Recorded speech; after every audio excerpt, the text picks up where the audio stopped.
اب وہ ایک دن کی قضا جو ہے وہ کرے گا۔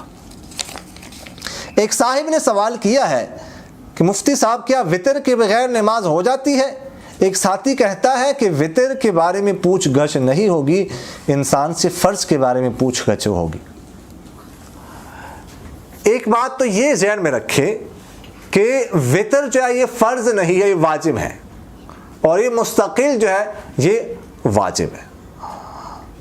اور اگر کسی نے عشاء کی نماز پڑھ لی، وطر نہیں پڑھے، تو عشاء کی نماز اس کی ہو گئی۔ یہ بات نہیں ہے کہ وطر نہ پڑھنے کی وجہ سے اس کی عشاء کی نماز بھی فرض بھی نہیں ہوئی، نہیں، فرض تو ہو جاتے ہیں، لیکن وطر جو ہے نا وہ نہ پڑھنے کی وجہ سے گناہ ہوگا، باقی فرض جو ہے نا وہ ہو جائیں گے۔ تو وطر واجب ہے، اس کے بارے میں پوچھ گچھ ہوگی۔ سرکار دو عالم صلی اللہ علیہ وسلم کا ارشاد مبارک ہے کہ ان اللہ زادکم صلاۃ الا وہی الوتر، کہ اللہ تعالیٰ نے تمہارے لیے ایک نماز کا اضافہ کر دیا، وہ نماز کیا ہے؟ وطر ہے۔